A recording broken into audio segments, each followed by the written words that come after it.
she's going through tebimulya. She's a mother born with disability. Surprisingly, mama obazaala abaana abali special in a way babeerawo nnyo ku lwabwe, and her story is her mother was actually her biggest, what should I call it, ye yasinga okumulaga ate obukyayi olw'embeera gye yalimu, n'amulemesa n'ogenda ku ssomero, making her life a little very uncomfortable for her. But look who we have here, a mother of two. Yes, very. Okola MWASUZE? AD, Action on Disability and Development. AD International. AD International. Okay. Yoyo mukyala Alice Nandutu, all the way from Masabaland. You're dressed in my best color that I rarely wear. Really? Purple. I love purple. Sijambala. Era sikulabanga. Ndwawo. Nali njambaddeko naye mirundi gibalwa ku ngalo. Kyebale. How are you? Kale mukwano. Yes. Oli bulungi. How is Alpha? Alpha is just very well. Adonai. Bible. Alpha is my firstborn child. It means first. Alpha. Then Adonai means the presence of God. Kale Katonda ambeereddewo. Kati n'omwana oyo ajja in a special way. So Adonai. Embeera era teyali nnungi nnyo naye Katonda n'atuyisaawo. Kale Farida. Kale nnyo.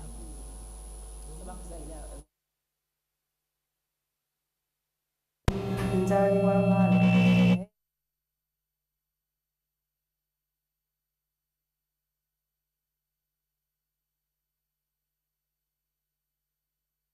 Tatange yali akola ku airport, Entebbe airport, ebiseera ebyo yalinga Uganda Airlines.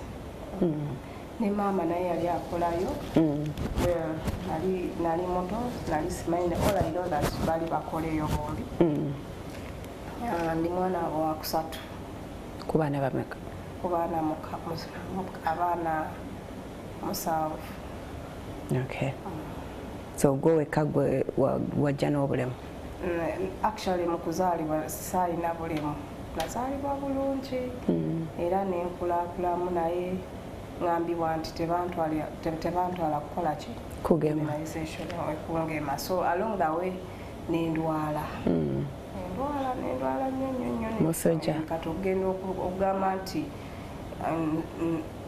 recovering then nenfuna obulemu. Kati obugulu ne kutandika okuba nga tekulina maanyi okwa right. So olwo ng'oli ku myaka emeka w'olwalira? Yali muto. Sigambibwa at what age naye nali muto. But one thing mom says nali saazaalibwa na bulemu. Okay. Kale wajja amaze okuzaalibwa. Bali abalala bo babagema? Bakulu ba babiri? Abakulu bange ababiri simanyi bulungi. But I'm sure nabo tebabagema. Kuba tekyali mu maama nti atugema. Ndowooza atandikira kuba n'abanzirako. Ng'amaze okulaba kino ekyaba. Amaze okulaba ekyantuukako. Okay. So kugulu kwatandika mpolampola ne ku weekend nga tekwatandikirawo mbu walemerawo okutambula? Nga nnyimiriza kuno kwo tekulina maanyi. So nga maama tamanyi, of course yali talina experience ya disability yonna kati.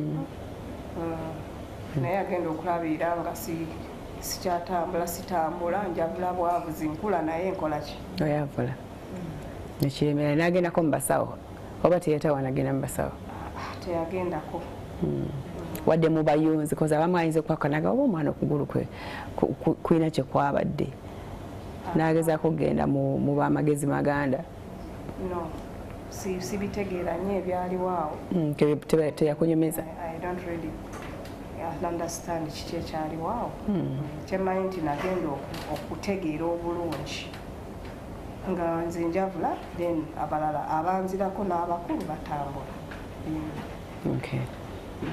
So ndi myaka egyandibadde gitambula gigende ku ssomero naye nga sitambula. So n'okusoma tewasoma. Kati era okusoma ngenda okulaba nga abakulu ababiri batandika okusoma, abato ababiri abanzirako nabo batandika okusoma. Kati nga nze sisoma era waka n'omuto waffe yali baby at that time. So nze ndowooza nti oba bazadde bange tebalina ngeri ki yakuntwalamu oba baali tebamanyi kyakunkolera, so nga nina kubeera awo. Naye jjajja ye yali mukyala nga mujagujagu. Yali ababeera kumpi awo. Abeera Mbaali. So naye nga time to time yajjanga atulabeko. So kati mu kujja ng'agamba ye omwana ono ye nga tasomye. Naye with an organization era ekola ku bantu abalina obulemu AD International. Naye eventually naye yatandikawo something mu community mwawangalira okuyamba abantu abagwa mu kiti ekyo. Tukomye jjajja akoze atya? Onzizaako emabega katono. Mbadde nkuzaayo kati nti mu kaseera ako ke nali ogambye nti immediate family. Yes. Naye nga bwena ebintu bye nalabanga nga ndaba nti nze nali siri favored. Saali nga favored nga buli ekikolebwa saali nga mu priority eyo okugeza ng'okusoma. Nze tebantwala to be enrolled okugenda nsome, kyokka abakulu ne bato bange ne bagenda. Then bwe nalabanga engeri mama nze gye yampisangamu teyali ngeri gyayisangamu abalala, yalinga yanjawulo. Nga takuwa mmere? No, emmere yalingawo, ffenna nga tuli emmere. Naye omanyi Farida ng'oli mwana muto, oyagala maama wo akwagale, maama wo akuwembejje, bw'okaaba akugamba esirika, bw'avaayo ku mulimu n'akugamba oli otya. Gwe bw'akaabanga ngaga va wano. Nze saakaabangako nkaabira ani? Nze saakaaba, nze natandika kukaabira jjajja. Nze ebiseera bye nabeeranga eri nali sikaaba kuba nkaabira ani? Nze nenga ne bw'okuba sikaaba. Wali kaana kakulu. Omanyi ne bwe ndaakaaba teri agenda fayo kati asirise yasinga. Nze saateranga kukaabira nga ne bwe ndwala mbeera awo paka gwenyini n'ondaba nti nga bw'olwala tebakutwala mu ddwaliro? Nze batuwanga ebiseera ebyo batuwa chloroquine. N'omululuuza? N'omira n'obeerawo, naye ate nga bw'olaba munno bw'alwala ne bamusiikirayo ku ggi ne bamwayo. Gwe nga bawo ng'olya kabalagala? Nze mmira eddagala, lanchi bw'etuuka n'olya, and that is it. Era nga omanyi bwe muba mukula ebiseera ebyo simanyi Farida ewammwe oba byali bitaffe nga waliyo sharing beds. Musharinga kino nakiri, naye nga nze sikkirizibwa kusharinga. Okusharinga ng'engoye, obuliri ng'osulawa? Nze nzijukira bulungi na sharinga nga ne anti bamuyitanga Bena, omuyambi w'ewaka wange oyo njagala nnyo mulabeko naye simanyi oba ndi mulaba. Anti mu category ki sister maamawo oba muyambi w'ewaka? Naye mulowoozangako nnyo ebiseera ebisinga kubanga nzijukira n'olunaku lwe yagenda nakaaba kuba nasula wansi nzekka bw'omu. Mwasulanga wansi naye? Abalanga bali ku bitanda? Kati oba baali balabanga tojja kusobola kirinnya? Kisoboka. Kwali kwetaagako madaala. Nti bandikuteeddewo akafalisoko wali ebbali wekka? Gwaliwo naye nga kyemmanyi nti nali sisharinga nabo. I wasn't allowed to come into contact with them. Kyekyo ekigambo kye nsobola okugamba obulungi n'omuntu yenna akitegeera. Era nga nabo bakuboola baganda bo? Era omuntu atamboola gwe nalabanga yali oyanzirako, saagala mwasuza, yanzirako n'oyanzirako ogwokubiri. Babiri abo bato bange. Naye era ebiseera ebisinga nalaba nga bakafunangamu nnyo nga babasuna. Ono anywa ekikopo n'ampa ate bw'amala okunywa ayagala kyeddize nga bamusuna because affe ebiseera ebisinga baatusunanga. Nga nabamusunye naye nga nkimanyi nti bamusunye olw'okuba akuwaddeko. We shared a cup oba atudde kumpi nange kuba nze ndi mukulu ku bo. Bo bayinza okuba tebabitegeera nenga nze nali mbitegeera. So And you know emotional abuse, emotions zino ola omuntu attitude towards you n'amaaso gajja kulaga nti Farida tanjagadde naye nga takyogedde naye akikoze with facial expression.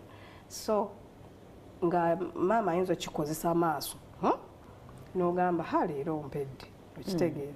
So naye abo abato ababiri bo banjagalanga nnyo olwo balwakuba baali bato tebamanyi naye abakulu bo I think baali bakimanyi nga kubanga nzijukira lumu sista nga omukulu ddala nali nina olugoye lumu olw'okusiibamu nga bwe mba nva kunaaba nina okunaaba oyo anti be nalina oddwoza mangu lukale ndini ndwambale nga mmaze okunaaba.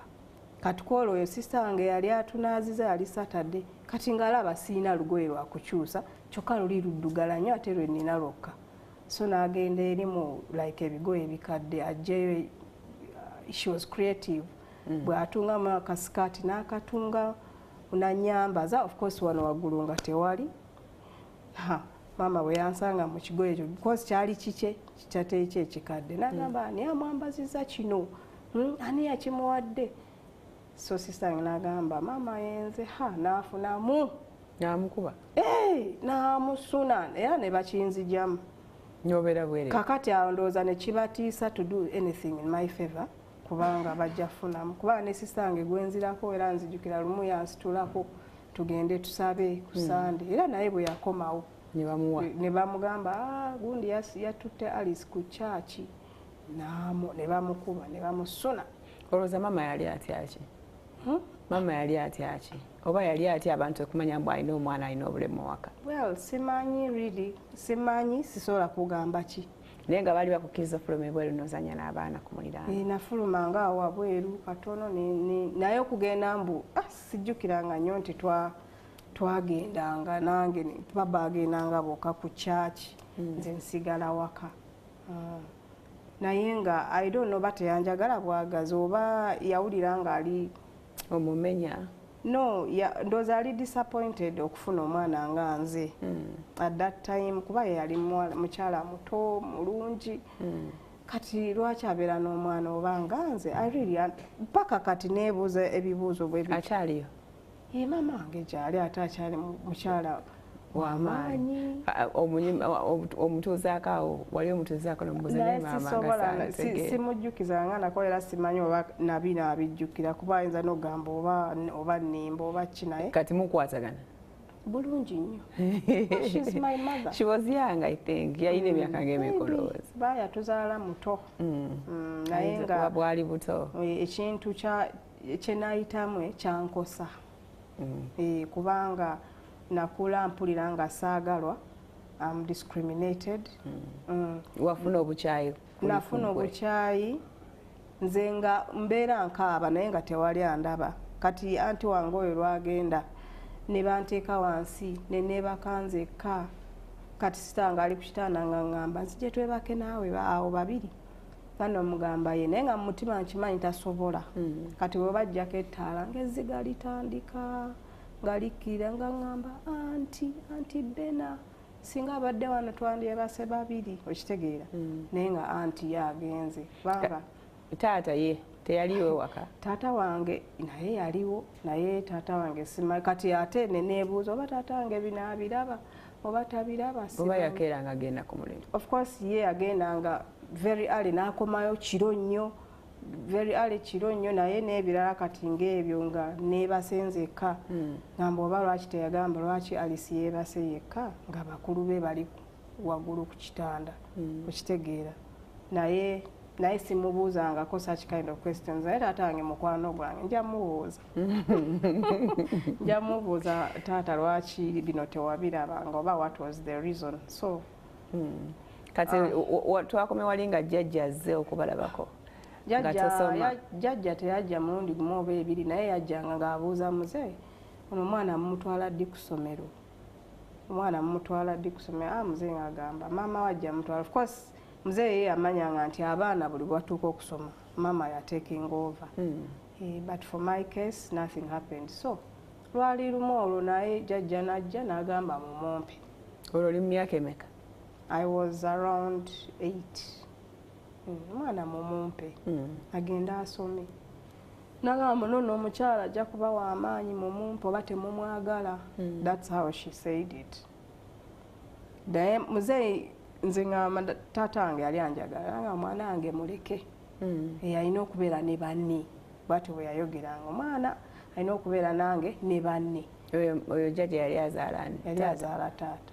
Jjajja wange azaala maama bambi yafa mangu. Jjukira maama wange yali asembayo mu buto kati kitegeeza jjajja wange oyo yali mukulu ate jjajja wange ono azaala taata. Taata wange yali asooka so kitegeeza ye yali mukyala muto ng'ali very strong. Kati jjajja wange oyo matano sayina chance to interact with her. Naye era kyemanyi naye yandintutte. Yafa ng'okyali mwana muto? Ng'ali muto. Namulabako. So jjajja teyakutwala? Jjajja olwasooka teyantwala naye bw'akomawo omulundi omulala era muzeeyi n'agaana. Kati bwe mbeerawo ne mbeerawo simanyi oba baayogera batya ne maama oba they discussed a few things. Nga ndi awo lumu nga maama mwennyini n'ansitula nga ntwala Embaale? Antwala Embaale mu kyalo awo e Nakaloki awo nga nze noolaba naali musanyufu emmeeme yange nga nsanyufu okuvaayo. Ovudde eri? Okuvaayo just okuvaayo nga manyi nti nno kiwedde. Bannaaye naali musanyufu nnyo ate olwatuuka ewa jjajja ate ne kiyitirira nga sifaayo oba tujja kusula njala oba tujja kulya naye nga am happy. So abeeri baakwagala nnyo? Waliyo abaana? Ate bwe natuuka ati jjajja ye nga bwe nkugambe yali mukyala mutototo. Her last borns ababiri baali batototo naye nga bakulu ku nze. Ne bannyaniriza nga bwe bansitula ne ngamba maama kyogamba waliyo nange abanjagala we bati nga they are happy to see me. Basenga bange nga bankwata ono nankwata nga bagamba Alice azze you know. Wow, I felt so loved. Ne mpulira nga jjajja yennyini bannaye nga yampitanga mukadde nsanyusa okulaba bwe bityo. So I felt so loved for the first time in life. Okay, awo ebiseera ebyo ng'okyayavula bwabusi? Era nga nkyayavula kakati bwe ntuuka ewa jjajja oyo jjajja ye teyalonzalonza very fast nantwala 10. It was even after a few days. Bakwongerayo 10? Ye yantwala for practice. Ye yantwala ng'ayagala strictly ngende ku ssomero. So yali agezaako olaba oba osobola otambula bulungi? Exactly. Era ye mwennyini yasitukiramu n'antwala ng'antute for examinations alabe kiki amagulu basobola kuyamba batya. Ne bamugamba omwana bamuteekeko kalipa bamuwe n'emiggo. So era mwennyini n'afuna ssente ze kuba yalina ebintu bye bingi byakola. N'angulira engatto eno sebo ya very expensive kalipa. So n'agigula n'emiggo. Bwe tutuuka ewaka nno mwennyini ng'atandika practices. Tambula ng'ateeka ku miggo ng'ayimirira nga wali n'angamba jangu. N'olyoka okikiitanna? Nekaaba ate kati olaba okukaaba olw'okuba nkaabira jjajja naye nze eri nga sikaabira muntu. Olwombu nkola ku kyejo. Tojja tambula. So eventually nenyimirira nentambuza emiggo. Now from there yagamba anko wange omuto antwala to enroll me in a nearby school. Anko wange oyo saali Canada mutumidde. Yanyamba nnyo era ne mutandika okusoma yansitulanga ku mugongo kati nti ng'ekyuma ndaba kinzitowerera. Bambi ng'atuuka leeti naye ng'alina okumpeeka ku mugongo ng'antwala ng'atuuka ng'anteeka mu kilaasi naye n'agenda mu kibiina. Yali naye wakusomera eryo? Nga yali mu P6 nze ntandise P1 saasoma ku kindergarten era simanyi bwe bifaanana. Tebiina nnyo tofaayo. So nensoma naye one thing kyemanyi nti nali mugezi. Nga nsoma ate nno nze nali nsomera jjajja. Wali owezezza kati awo emyaka 9? Nze naye 8 ndowooza najja I'm making 8 in December. So nenkola ki nensoma naye nga nsomera jjajja gwolaba era ffenna twasomeranga bazadde nga njagala nnyo to make her happy. Kati nsoma number 1 ne mutwalira nakuba mu ngalo nampa ebirabo nensoma number 1 nasanyuka. Well, I did well, some disappointing. Bwe ntuuka mu class ezawaggulu awo P5 olwo anko wange yagenda dda mu high school eyali nga ntandise n'okutambula obulungi. Kati ntambula neneetwala oluusi anteeka ku booda n'asasula omwezi nentwala. P6 P5 awo nalabanga kati sikyasobola nnyo kutambula kuva waka paka ku ssomero everyday. Olwo essomero bakukyusiza si lino eryokumpi? Kati eryokumpi ayagala kunkyusa. Nantwala mu boarding school kubanga osemberera candidate class. St Clair Girls awo e Namingo Primary School e Budaka. Bannaye nga nze mpulira saagala kubanga nga mbeera bagenda kumpisa bubi. Kati nze nina okubeera nga mmanyi nina kubeera ne jjajja to be happy. Abantu abalala bonna tebanjagala. Naye bwe natuukayo nno nange nalina effujjo nga mmanyi kati bino byakwerwanako. N'obatiizinga ne bakitegeera. Nedda. Well, nasanga yantwala mu ssomero ng'aliko gundi section eya disability. Bawala n'abalenzi? Only girls school. Kakati abaana bano abatalina bulemu bali used to us because waliyo disabilities eziri different, very mild and severe. Kati bo nga batumanyira they don't have a problem bakusupportinga netubeerawo nensoma bulungi nemala P7 nenkola bulungi nnyo ate bampita ebiseera ebyo Bubulo Girls High. Olwo mami ne daddy bazze okukeberako oba bakuwona? Bampona.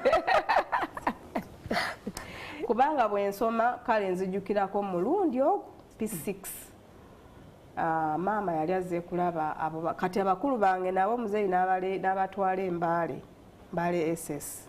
Kati nga bo bali mu hostel, bali mu secondary. Naye maama okujja era kyemmanyi yajja kulaba bo. Kati bw'ajja okulaba bo jjajja n'amugamba naye n'omwana oli tosobola genda n'omulabako. Awulira atya nti wazze n'okoma wali n'okola ki n'oddayo. Kwe kujja n'ayitayo ng'amaze okulaba Bamembale n'ajja. It was the first and last. Teyaddamu kujja naye ng'era yajjanga n'alaba abo brother nga omuto n'agenda Manjas High School ng'ajja n'amulaba. Naye nze nembeera Bubulo for 4 years nenvaayo na Bumali High. Olwo era okyasomera jjajja? Natuuka neneesomera naye nga nfuba nnyo okulaba nti I produce good results, asanyuke amanye nti nno kyakola it's not in vain. Kati bwe mala P7 nga bampita Bubulo Girls High banaye nakola shopping jjajja buli kimu kye baali beetaaga n'asasula full fees bwe tutuuka wali Farida. Nga nno nange nsanze nga mmanyi biringa biri ebya primary. Bwe ntuuka wali ba attachinga ku house zaali houses. So ne bagamba ono bw'aba alina disability agenda in this house. Wanambwa house was a house ng'erina facilities supporting people with disabilities. Banaabira munda mulimu so kati buli ajja ng'olina disability obeera attached ku eyo house. Well, simanya abajja before me oba baali beeyisa batyo oba balina which disability. Naye nze bwe natuukawo ne baŋŋaana. They resented me. Why? My goodness. Abaana ne baŋŋaana. Oh my God. Mwalimu omwana Munakenya n'afulumayo ne yeeyambula. You know, she striped her shirts open. Yeekalakaasa tayagala. Waliwo ko balcony nga buli wagguluko n'ayimirira awo waggulu n'astripinga. N'agamba ffe oyo tetumwagala. Those people are dirty, bawunya, tetubaagala. Era tagenda kujjamu eno room. It was in room 1. Ndi awo nga neewuunya.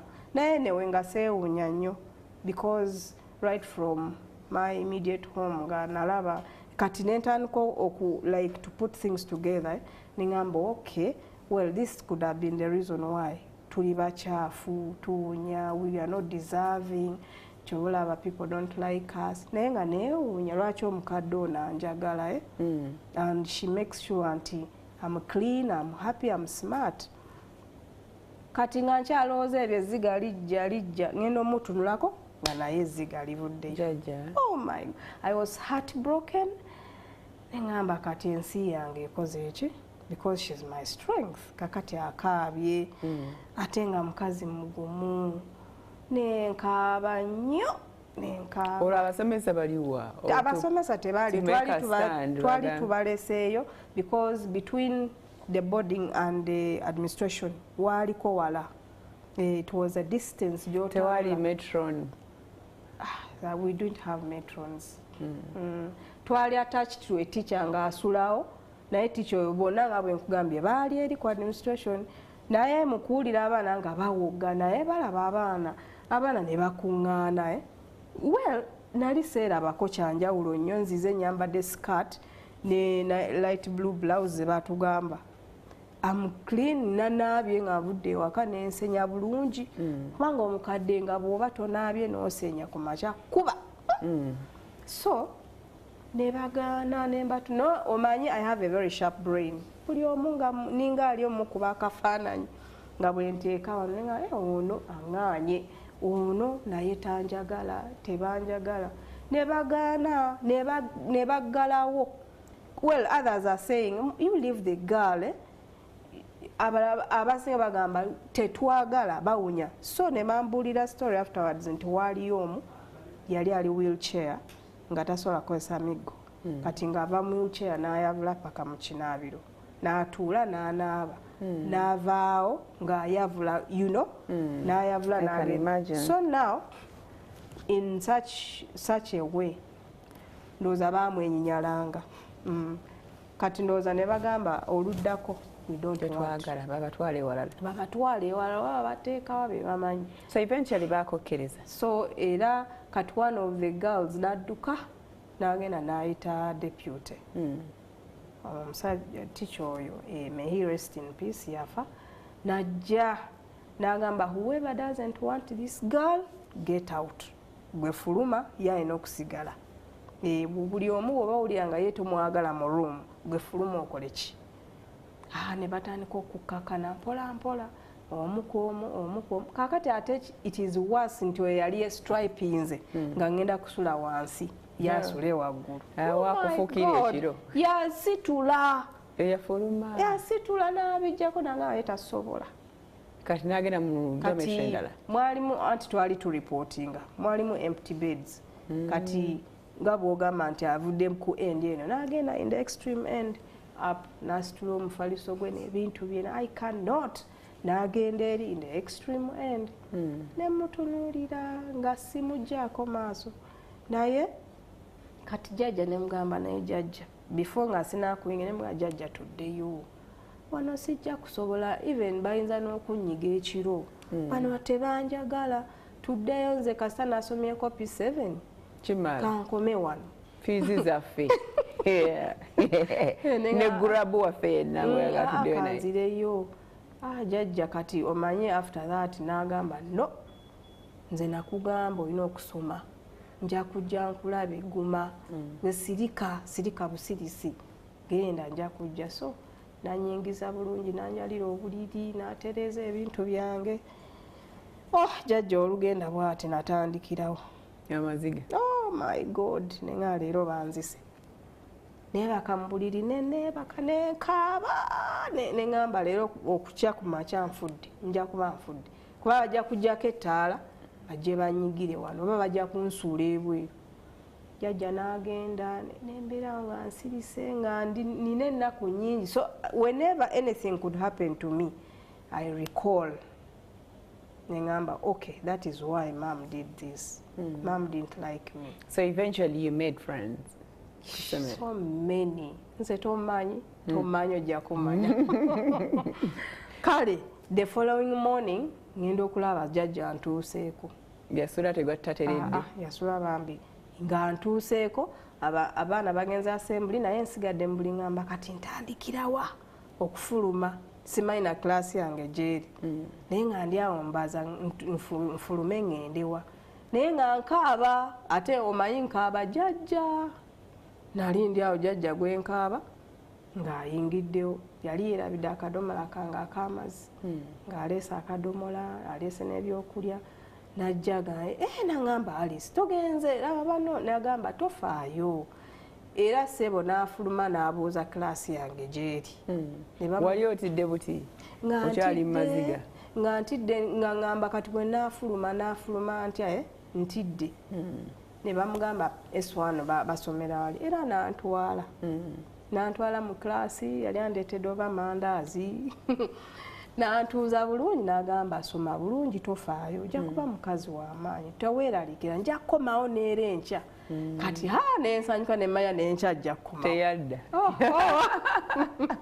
maama jjajja teyakoma nange nandikose nga jjekyo kati umulemu katona tukomawo please.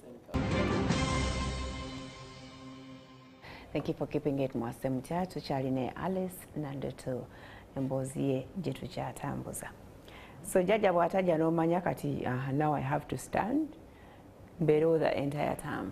Olwaddako jjajja teyajja naye ate olweggulo olwo nga tuvudde mu class oji wange najja gwe twasomye naye mu P7 kyokka nga bamutadde in the same corridor with me kati ate bo nga balaba she hugged me naawogana n'asanyuka nnyo okundaba kubanga we were friends back at school ate kati twesanze tuba tuli awo n'omulala najja n'omulala ne twegwako nemwekola ekibinja kakati awo neŋŋamba kiwedde kasa ninayo bemmanyi abanzikiririzaamu kakati nso doing ate bali ade baŋŋaana ate balaba ate omwana wanjawulo bwe mba ngenda mu kunaaba nyambala sapatu yange nensitula ebbaafu nengenda ebbaafu eri empty nogenda wali n'oteekawo amazzi kuba mwalingamu amazzi n'oteekawo ku taapu n'onaaba n'ovaayo and even if you could not nga omuntu asobola okuyambako si kyamaanyi nnyo naye kale nembeera musanyufu okulaba my OGs ate nga tuli mu S1 walingayo a little bit of teasing naye yange yali ate so discriminative wabula nabo baba teasinga basanga emifaliso gyabwe bagisudde ne tuseka ne tugizaako bwe tutyo ne tumanyiira so bwe tumanyiira nensoma nemanyira essomero era nalyagala nnyo naye within a short time oyo omwana ne bamugoba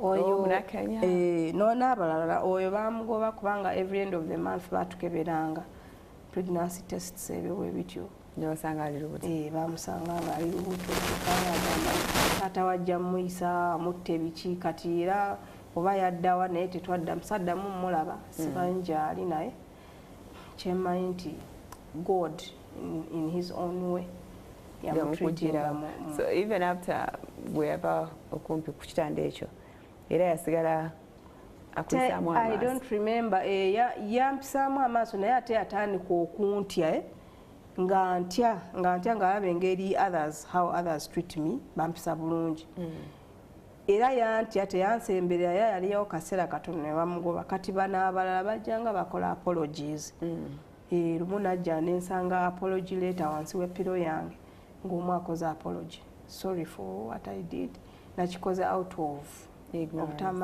obutamanya naye nsaba onsonyiwe mbeere mukwano gwo well saagiddamu nga nange neematira asaagala I have so many I know and many more are coming so but eventually bwe nzijukira ebigambo jjajja bye yanteekangamu yaŋŋambanga nti oyanguwanga nnyo okusonyiwa abantu tekikugjaako kintu kyonna okusonyiwa omuntu so I forgave her netwogera naye nga simwewa nti newemba nina a need sisobola mugamba nti nyambaako kino I cannot naye bw'aba ayogera nange you respond. I respond to her nensoma nali nyimba mu chapo nga nyimba kwiganga abaana baga nnyo okubeera nange nyimba mu class nkola bulungi nze nunga neefaako nze nali n'essaawo nkulaba nze nga tonyigira mu ttooke n'essaawo gwamanyi kikulume ng'oba ofafa with my disability, but look beyond that. Beyond that, there is me. Buli kimu ng'okiparticipatingamu? Yeah, nga nkiparticipatingamu nga mbeerawo. What I'm able to do nga nkikola. Kyesitasobola ngamba yes, tokisobola, let it be. Nensoma paka senior 4 era nenkola bulungi. Kati senior 6 era wasomera awo? Nedda nagenda na Mali High. Katoddemu buto process. Naye ate baali tebalaba. It was a very big school era ng'eri naye nga abaana baaliyo bangi abalina disabilities. Kati ate nga bo ate bali so positive. Ate nga it was a mixed. Kati ate bwe natuuka endi ngamba leero nfudde abalenzi. Abalenzi ngo batiddeko ki? Natya nnyo abalenzi. Remember, I have a disability. Nva mu single school. Now boys maybe are the ones going to tease me the more. Agenda kugamba era bayo omuwala ono alina disability. Kati nga ntya nnyo Farida. Tebantiizingako. Naye nze mwennyini neetiizinga natya nnyo. Nga bwe ntuuka okulya emmere ntyo ogenda mu ddi ekyokulya. Bwe nkwata emmere ntandika okkankana nga ntidde. You know? Kuba nalwawo n'okufuna OGs. Bajja naye bajja after some time. Kati nga ntya, the school is like a campus. From one room to the other, lessons mukyusa. Yeah, naye nga waolaba people are busy. Everyone is on his or her own. Oli who has caught your eye, nga ayagala abe ne mukwano gwo yajja. Ne mubeera friends. And life was eventually wabivaako biri by'okwestigmatizing weka. Nembeera nga stigmatizing ne mmanyiira abantu. Ate nabo ne bammanyiira. So tewaliwo nnyo kyamaanyi. Olwokola combinations? Nali nkola HEG D. Ade manyi wali mu PCM? No. Bookworm? No, nali nkola HEG Divinity. Olubirira kusoma ki? Wali otandise okufuna ideas what you want to be? I really wanted to be a lawyer. That was my dream. Era nagenda ne Kulo Development Center after senior 6. Naye muzeeyi wange sente nezimbeerera ntono nga amaze okunsasulirako that diploma in law. Jjajja ngolo yabivaamu? Kati jjajja of course agenza akula. Kyasobola okukola kyasobola. Kati ate ngenze mu high institutions takyasobola nnyo byakwereega ebyo. Abeera Embaale n'akuwuliza gy'oli osoma bulungi. Bwe wamala S6 wakomawo waka Entebbe? Saakomawo waka. Nze kugambye bwe nagaa nti ngenze kubanga anyway kankubulire nti bwe nagezaako okukomawo ewaka era nalaba resentment kubanga nzijukira lumu ate nga bw'olaba omuntu bakwalidde obuliri tebaagala kwebaka naawe ate byakusharinga ono agamba nze ngenda kwebaka n'ono nze ngenda at A level mwali mukyasharinga obuliri? Saagenda mu A level, nagenda ndi mu P6. Naye ng'era olabanga buli omu yeekukuutiza tebaagala kuneekoona kwesembereza nze kati bayiikirizamu my brother omutoye mbu yabasharinga nange ate naye nendaba nga amaziga gamuvaamu yakaaba kubanga ate ye gwe baagala to share with me. Nendaba nga nze siina musango naye am causing uncomfort to somebody else. So akanovaawo bwaddayo wajjajja tewadda? Neŋŋamba bwe ŋŋenda sijja kukola ki? Sijja kukomawo. So wava Embaale wagenda mu hostel? Bwe nvanga Embaale, jjukira Embaale kati Entebbe. So many of my relatives, ba aunties bange baalingayo. Kati nga bwe nzija Entebbe, I opted to go to my aunt. Senga wange gye bali senga nga akola ku isi n'omulala ku grade B. Naye ebiseera ebyo twabeeranga ne senga oyo mukulu naye nga sirabawo ye nga ate yasula nange mu buliri bwe bulungi naye nga ye kugamba weebikke n'akubikka doesn't see any problem. So omuntu akuyisa bw'ati ate gw'oyagala okole ki obeere naye. Yes, kati nga I opt to go and stay with her. Alala n'okubeera ewantu ng'obamalako ki emirembe. Naye ng'ate nga mbaagala nnyo. So wakola diploma mu? So kati bwe mmala S6 nenzija era anko wange oyo gwe nkugambye yansitulanga. Yagamba muzeeyi nti omwana ono bamutwale ku LDC bwamala LDC can continue bw'oba tolina kati ye nga oba tolina kufuna sente at the diploma level she can still practice mpola mpola so era anko wange oyo yagenda n'afunira admission kati olwo ye yamala ali eno ku Bureau of Statistics Entebbe n'afunira nengenda nentandika bulungi nga mbyagala nnyo courting cases olabira ddala nga binyuma naye ate fees nezinkaluba sente ziba nyingi kubanga nzijukira waliwo nali ngenda okukola exams nga sente ziganye nasuula nkubira muzeeyo essimu nga nkaaba dadi fees era nga naye emirembe gimuweddeko naye nenkola empapula nga nkola mu in hardship nemala era nafunayo retake not because najigwa naye in law bw'okola n'ofuna below 45 oba bw'otakola n'ofuna 55 it's a retake wadde ogiyise kati nze nayingira an hour late nga nkyasasula so nembeera disorganized bwenkola I think I got 48% nebeera retake nempulira ennakubi naye nga sina kyakola so wamala n'ogiddamu ne bakutikira njiddamu bulungi nenjiyita ne bantikira era jjajja yajja n'asanyuka I was happy so from there nembeerako awo ku Entebbe magistrates nga practicinga bya court clerk naye nga byakusitula genda which I cannot kati ate tewali sente tebakutawanya okuwa omulimu bantawanya era kati ebyo byali just volunteering si mulimu nga tewali kuwa mulimu nga batawa tebasobola nakuwa mulimu bagamba kati tosobola biki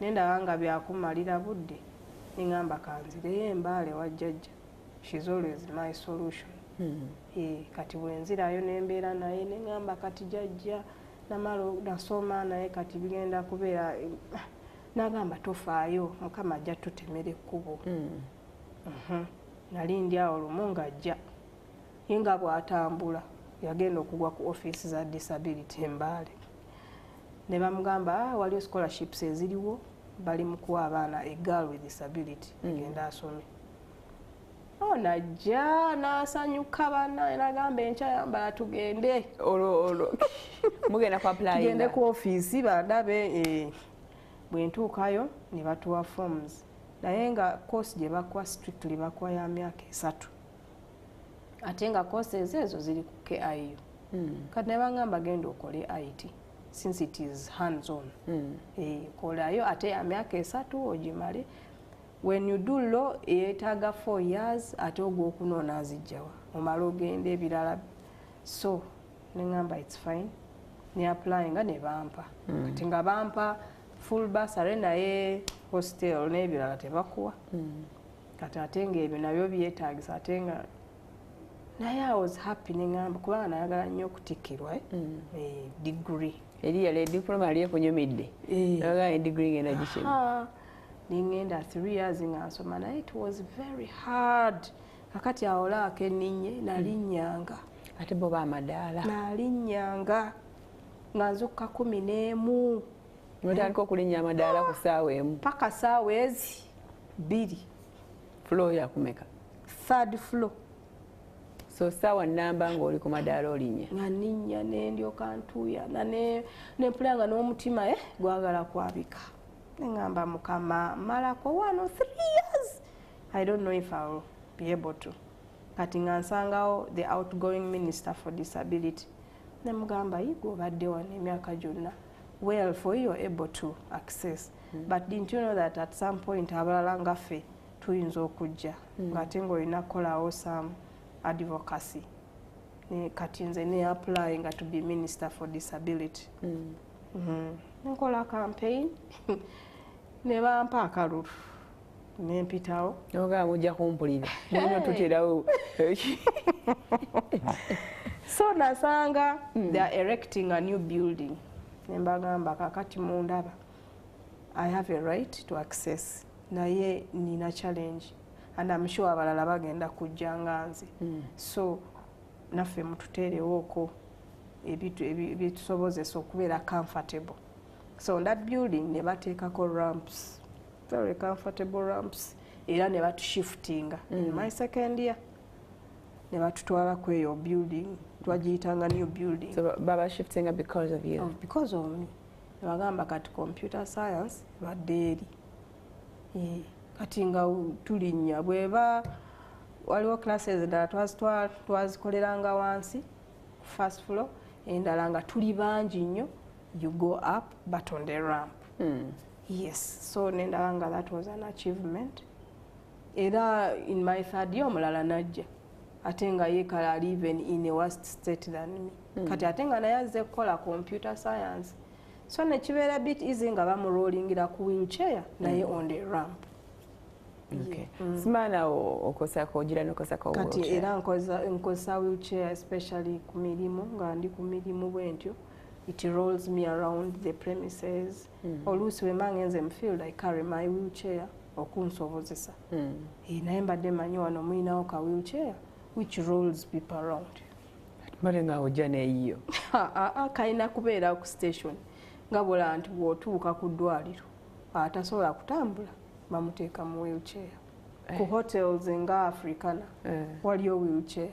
Bw'otuuka nga gwe tosobola kutuuka in the other conference hall, you sit in a wheelchair, they roll you there. Naye kansaba bwa minister for disability ku kizimbe kino. So that the next and advocate for that. Advocate for that wheelchair. Ebeera just ku reception. Omuntu waba tasobola bamurolinga awo n'atuuka wagenda. Okay. So eventually wamaliriza either 3 years. Mala 3 years ne bantikira. Awo n'otandika hasa y'okunoonya emirimu. Nenyingira mu world kati awo ebyajjajja n'abitadde wali. Kati it's me and myself. Naye engeri gye yanzimbamu, I did not fear the world. Webigaanye nga bigaana. Webiyitamu nga biyitamu era emirimu. Era she introduced me to the offices of disability in Mbale. Nengendayo nentandikako okukola nga mmaze okusomako. Abo bennyini abaakuwerera? Abo bennyini abampeerera. Nengenda nentandika okukolayo volunteering. Mpola mpola nga sifuna sente naye nga baŋŋamba adverts will come. Nembeerako awo nga nvanga mu kyalo paka mu town ne jjajja ne mugamba naye nkooya ate siina transport. Omanyi ye twogera friends, we are friends. She's my big sister. Nge mugamba naye nkooye. Kati nalina anti wange nga akolera mu town nangamba genda obeere wasenga awo mpola mpola nga woova n'ogenda awo 1,000 lwokka ku booda. Nembeera naye basenga bange nno mbatumidde. Bandera nnyo nnyo nnyo. Batumire?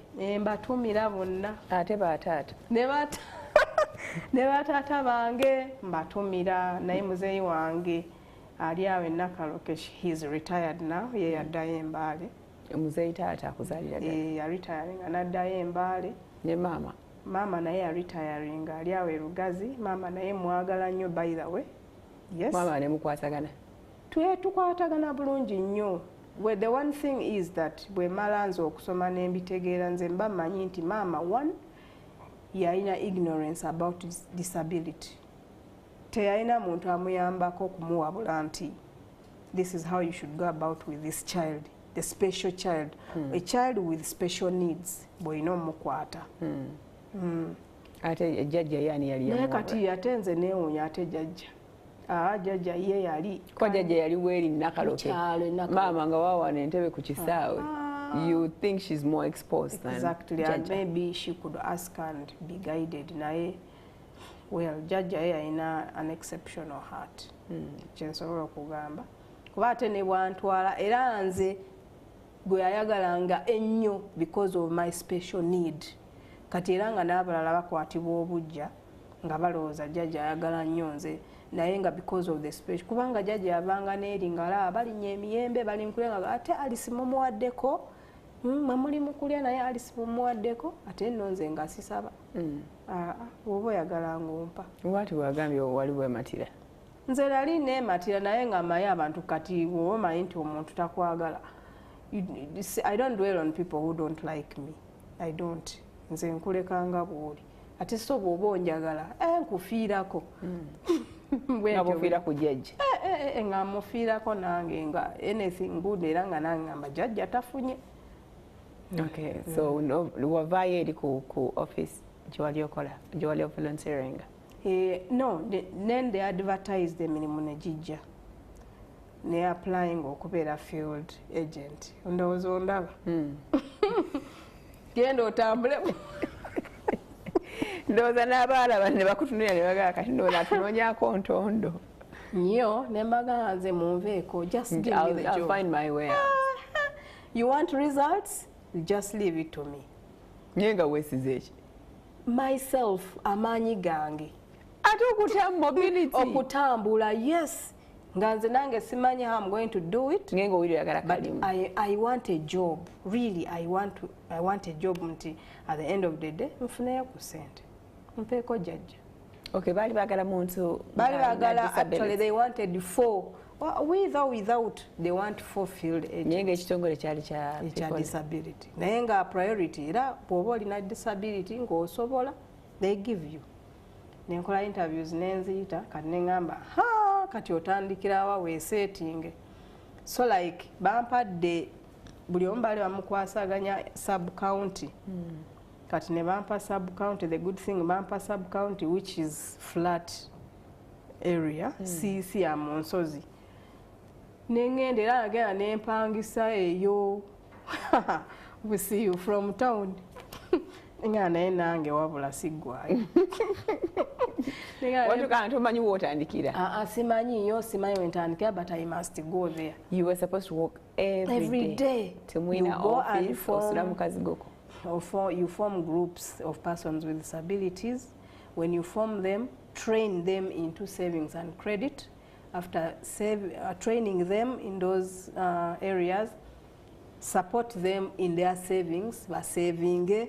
Kati olina ogenda bw'omala okuforming eno ng'ogenda ng'onoonya endala, the more groups you form, the more money you get. So bakuwanga sente zo nga gwo budgetinga? Ku buli group, ku buli sente zange nga bampadde. Nedda nga there was a budget for that. Nga gwo managing. Gw'okola ne bakuwa omusaala.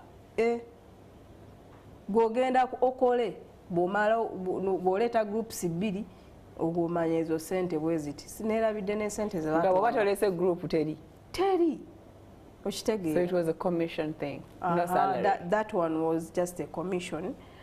So naye nga nkola era na forming ne ntuusa like 10 groups. Ngenda okebera ku account nga buli group y'abantu kamu. Naga abantu oba ndaba bubi oba siraba. Mu myezi emeka olwo? Emyezi ndowooza gyali emyezi 3. Oli mukozi. Neŋŋamba akasooke zibeereyo.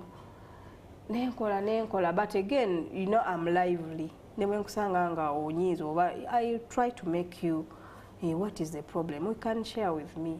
So nenfomya nensanga abakyala, my fellow women with disabilities, they have lost hope, they are very annoyed. Nembagamba no, it is not all about that. Mulina okusanyuka with the little that you have. Then forming groups, I penetrated, you know, it was a sub-county of our origin, moreover. Kati ate bwe ntuukayo, nga nsanga abantu bafaanana muzeeyi, baŋŋamba golabika oli weeno, ate ne banjagala nnyo. Nga nveeyo nga neetissa amatooke, ebijanjaalo, biki, ne ntuula ku buliri bwange.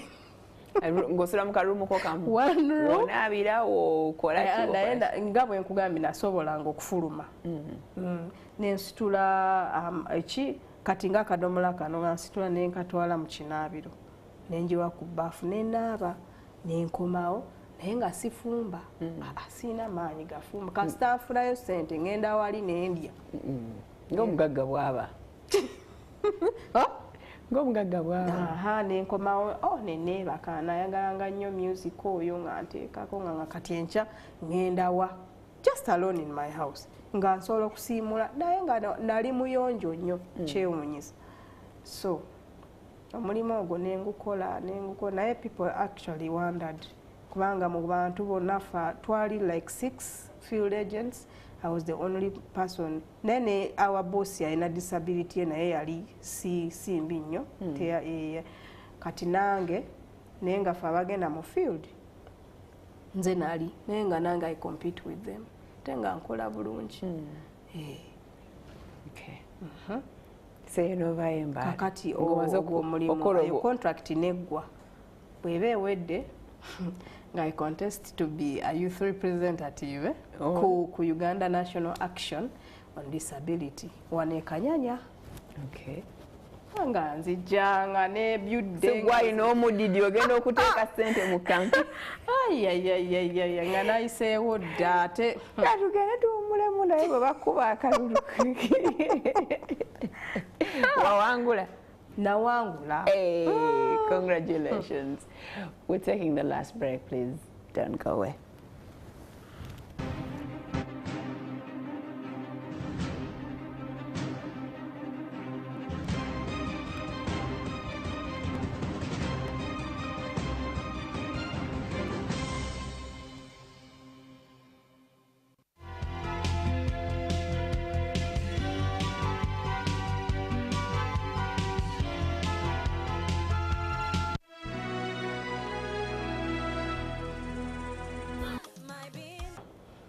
Oze oyingiridde ebyokulonda kakati eyo contract yali ewedde naye nga baagala youth representative kati era nenzija nenoonya akalulu nempitamu kati nembeera youth representative ku board ku UNAPID Kanyanya. bwe wali weesimbye nabo baali banafu oba gwe atali mwangu? Nze siri mwangu.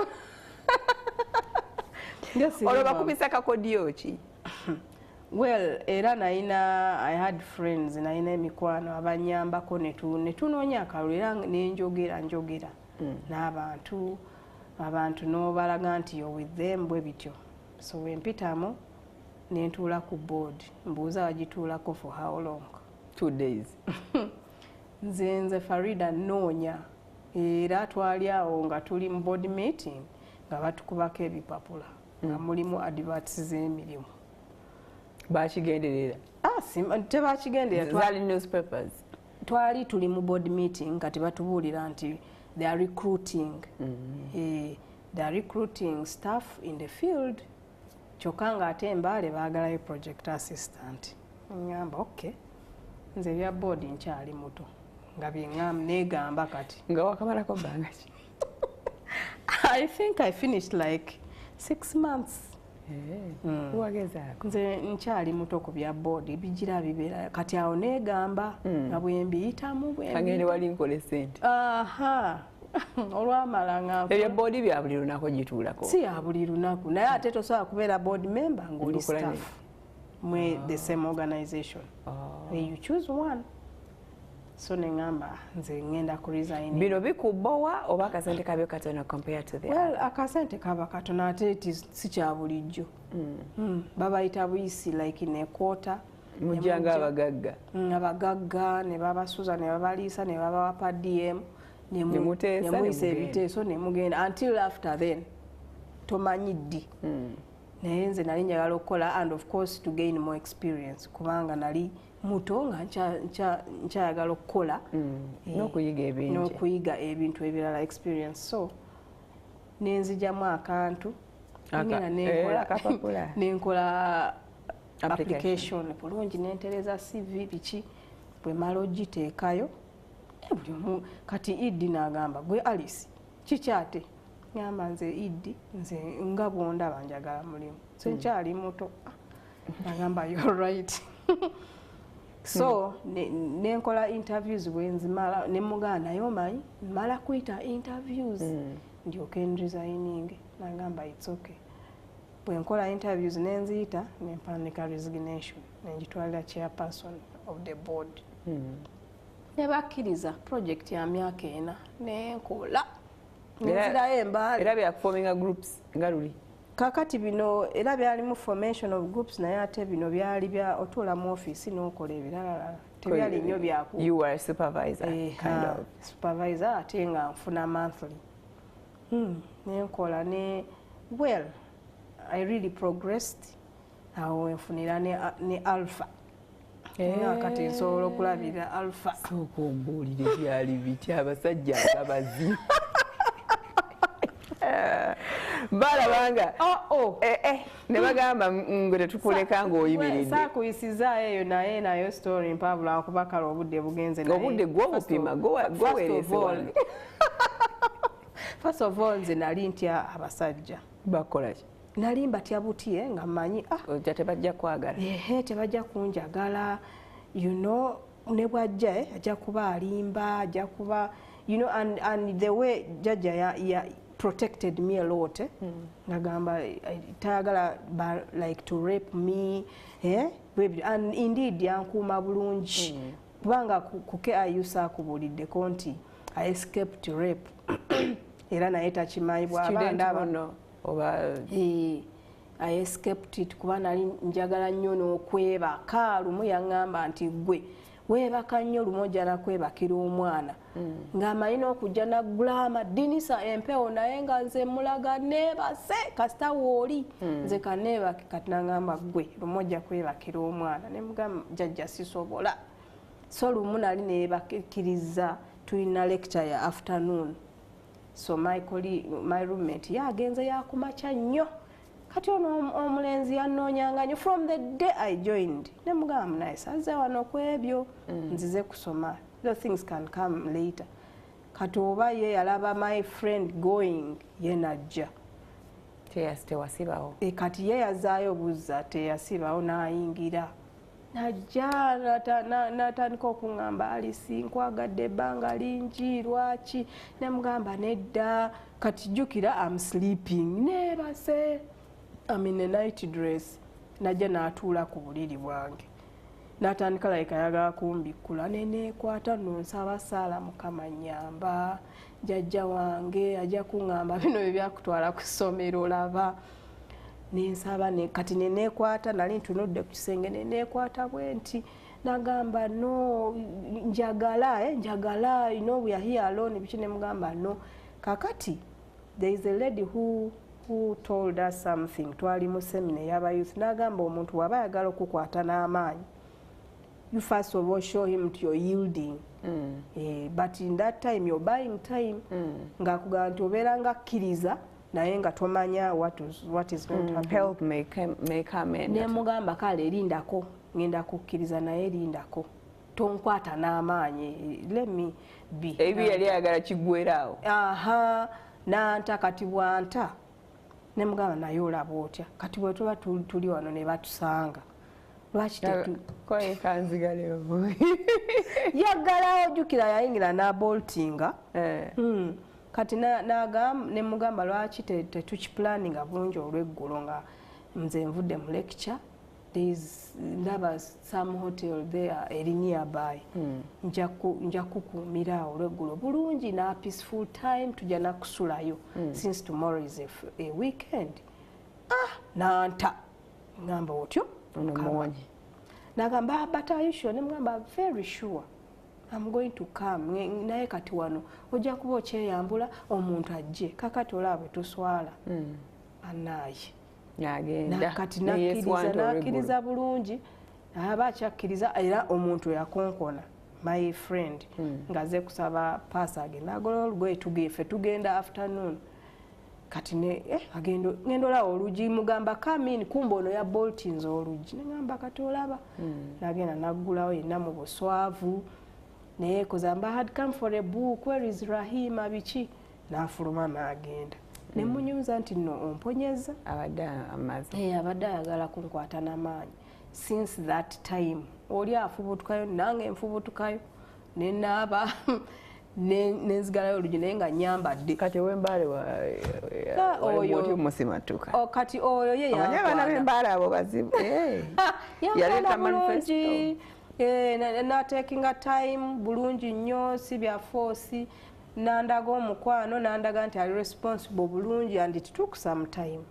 So eventually neŋŋamba era nga bwe nkugambye nti Jajja alinga mukwano gwange nemubuulirako nemugamba Jajja naye ntyabe naga totya abasajja bw'oba osanze omusajja omulungi ajja kubeerera mulungi neera ne bw'oba osanze obwatyo still naŋŋamba kaakati omanyi nze amaanyi gange gakendedde bwatyo nno bwe yaŋŋamba twatuulanga ku buli ne tunyumya naŋŋamba kati weetaagayo omwana omwana oyo ajja kuwanirira nze bwe mbanga nafuye omwana ajja kukola ki naga ne bwozalayo omwana we atya omu nengamba because she has spoken I gave in nemugamba so we can be friends era yajja n'amulabako netubeera bulungi era we stayed together nantwala n'ewaka tuzaala omwana afa omulungi alfa naawe weetya nze neetya bannange kusamunana ogw'ekiro nga nzukka ne mukuba mu tooki olabe nti akyaki omwana wange kiva mu nze aba yeebase nga mutunulako aŋŋamba wabula mukama omulenzi wange akuze 7 naye era is gorgeous ate anjagala bitya gwe nkwataako olabe kakati jjajja bw'atyo era nampa support nzi naye ate era my mom came during my time nga ndi mu ddwaliro okuzaala mama wange yajja well and I want to say it that I love my mother mwagala nnyo ebiri byaliwo njagadde biraga nti the kids who go through this naye njagala abazadde baleme kukikola bw'aba tamanyi kyakola abuuze how can I do it to help my child taswala tanyiiga tafuna busungu nti lwaki Katonda yampadde ono lwaki mubona just seeking support ate ayagala omwana we tomanya Katonda kyasobola okukola so bankwana nno bangi bajjanga naye nga saaga nga weematira naye munange ate naye ono afterwards n'atandika okubeera nga akyukakyuka mbu nze sisobola kulima ate nze nnimisa peeni olimisa peeni namuganja kulimisa peeni ko ye mbuze njagala nkwate enkumbi bannange taata Alfa tetuli kusonyiwa sokoleke kati yewe yajja yalabe ddala ng'ojja kulima nja kusanga mu nnimiro ku kyalo omukazi tasobola kulima afunayo alima mbu oli kimuli kya mu tawuni. Can you imagine? I can. Oh my God. You were heartbroken. Oh so much. Naye not really nze nga ndaba ku Alpha. Well nze kankubulibwe nazaala nze ebintu byonna eby'ennaku nabiteekaawo ebyensi n'obivaako nyambiwummuza wano nze ne Alpha neŋŋamba okay oba ogenze genda oba oli beerawo I know Alpha will be here with me nga yeekyanga bwakomawo naye neŋŋamba yenfaaki well twabeeranga naye bwatu but because of being confused ndowooza bamugambanga ebigambo bino nabiri kati ye nga a person who does not stick to his word abeera confused kubanga nabeera naye ebbanga tubeera wamu si bino nti nno ki era ndi mukazi we kuba ne bwe ngenda mu kyalo agamba mukyala wa gundi azze mama Alpha so ne tuzaala n'owokubiri negundi Adonai muwe abaana jjajja yaŋŋamba tozaala abaana here and there kyekyakuzaayo tekyanzizaayo twabeera naye twayawukanira ku oyo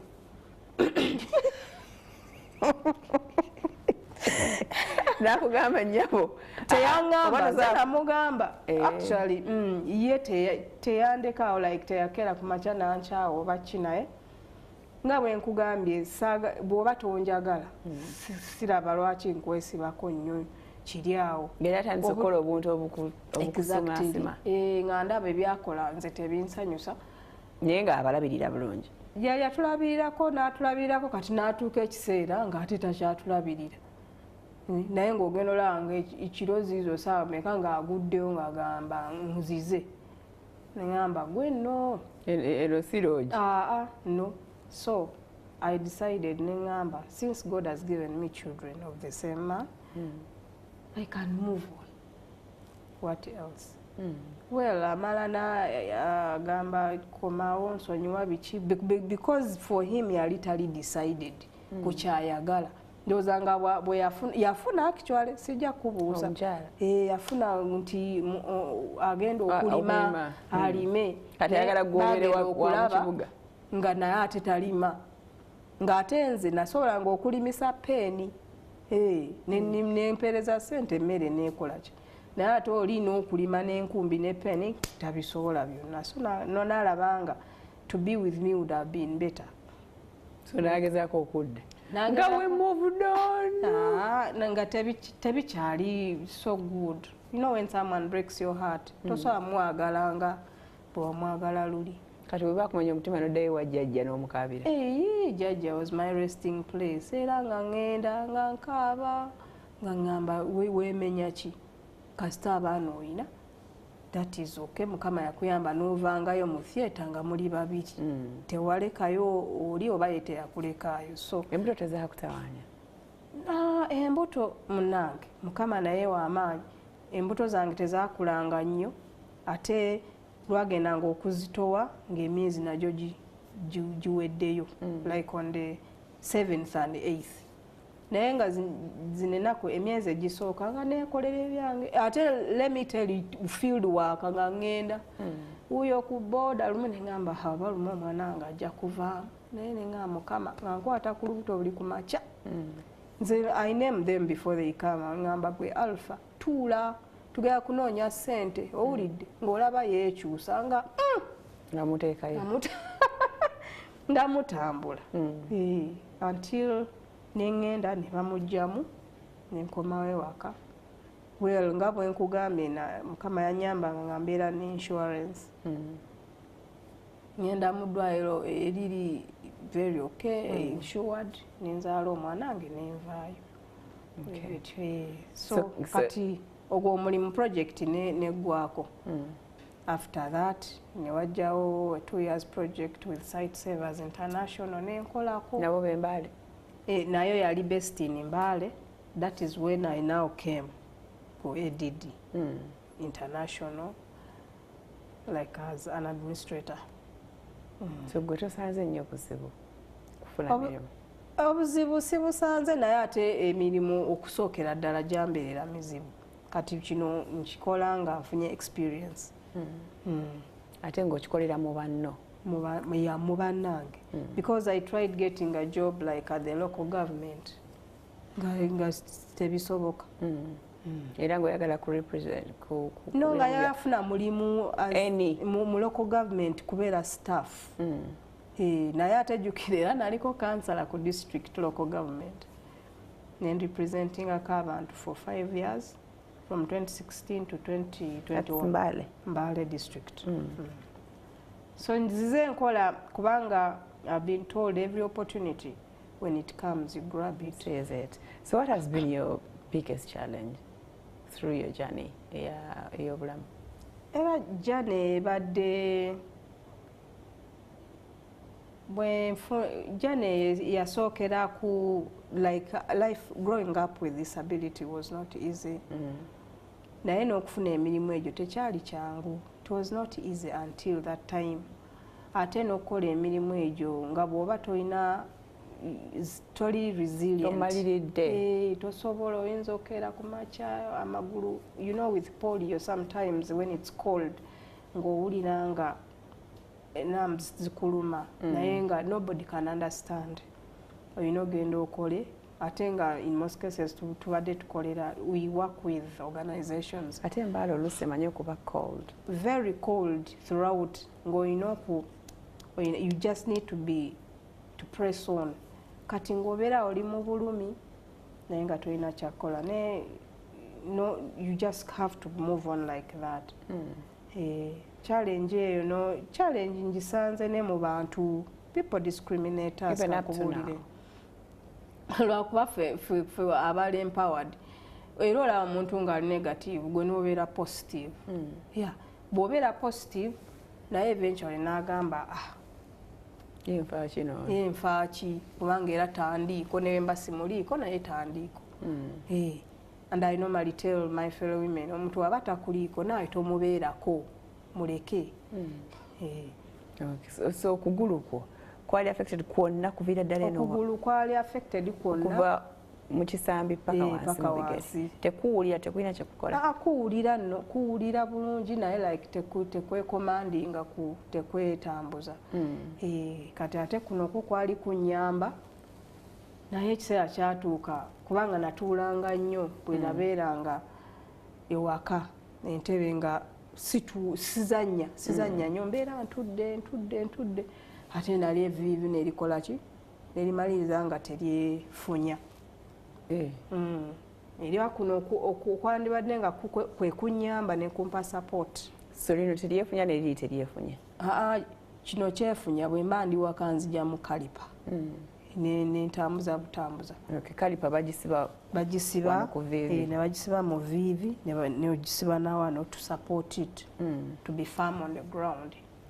Kirinnya wansi nekirinnya notambula nokola ebibyo. Ndowooza kizitowa kizitowa then abibogatako emiggo obusakuyitirirako. So ozo okyusa enzizenkyusa buli stage gyotukako okyusa ntola nti ndi munene yasooka yali ntono y'abaana abato gye nkugambye nti jjajja yasookerako okunfunira 10 nga ndi mwana muto mu P1 si yeeno kati at some stage in secondary school nenfunayo kakati eno ngifunye mu bukulu. Ninayo ne gye nafuna eri bending naye lwakubanga it is hard to manage so naye nga gyeri era organization gye nali nkolera site savers ne bansponsor kubanga biri expensive mitwalo 2 olina kwejjamu 2 emitwalo 10 300,000 naye ate eri eya LB eyezingako 1M eyezingako ekola etya nga bw'otuula ngesobola okufunya kati wano kugutosobola kufunya kubanga eno teyeefunya. So nolaba nga devices ezaffe zetukozesa ziri a bit expensive to acquire them. Bw'osanga oli atalina kiba kizibu. So tosobola kugenda wantu wonna without it because ng'ogenda kwewalula bwewaluzi bwe mba nfulumamu kati nga bwe nzize wano oba ku mulimu bakina nina jambala newe mba ndi waka in the compound mind mu kutambulira within njijjamu kati oba weewalula kuno okugulula kugambye ko kwesimba ko nekusigala mu bbanga era kuba ne mukinaabiro nkozesa okugula okwo n'emiggo neŋŋenda nenfuna katebe kentuula nenaaba. Kati olina kuyambako emirimu ewaka teweetala nnyo engeri gy'olinawo abaana nti wa alpha gyali. So wangambye wakolayo naawe ekitongole ekikyo besides the official work ekulampola it's hope for women with disabilities eri Mbale twagitandika mu 2018-19 then registered it in 2020. Naye mpola we are trying to look for funders donations. Abakyala bangi bali eyo balina obuzibu nga bwe nkugambye. A man will love you in the first place but as time goes by nakuleka ate nakulekera n'abaana kale ogenda okusanga nti abasinga babeera single mothers yet nga tebalina buyambi bumala.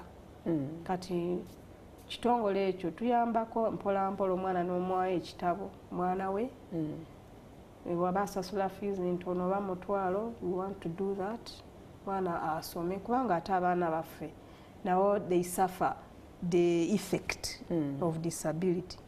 When you a parent you cannot afford n'omwana wo teyeeyagala ba alpha manyo okungamba mami nkolerako birthday ontwaleko mu hoteri onkolere birthday mu hoteri n'akaluba bw'ati.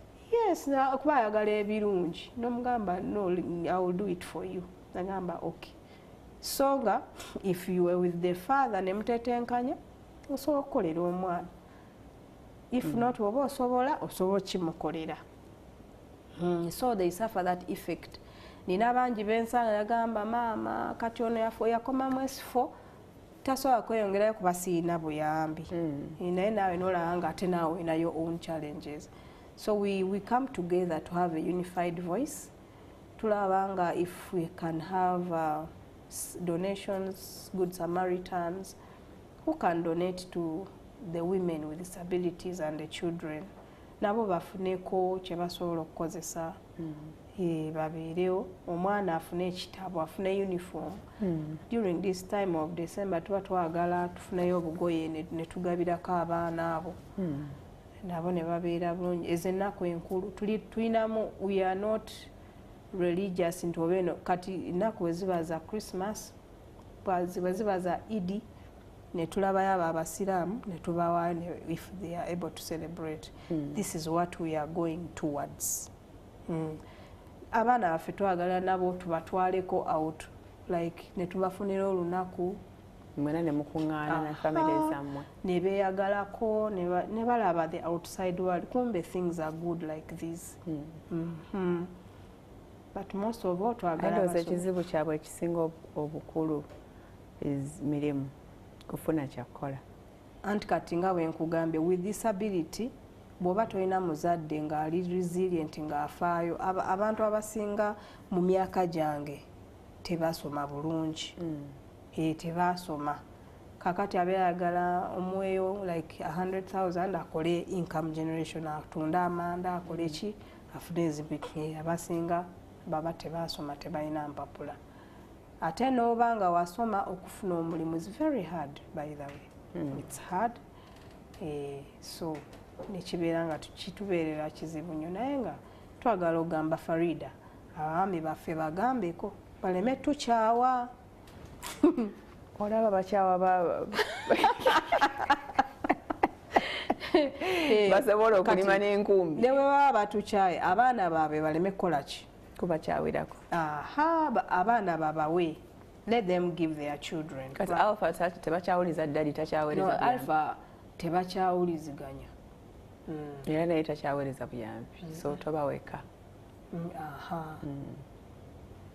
at least go weesiimye mukama abadde akukwatiddeko nga opportunities era tukyamusaba kubanga like I told you project zimala neziggwako kati obeera okyasaba nti either endala ejje oba nfune ewalala bwe bityo naye mukama abadde mwesigwa nti buli we tumusaba enkeera ng'atuwa surprise.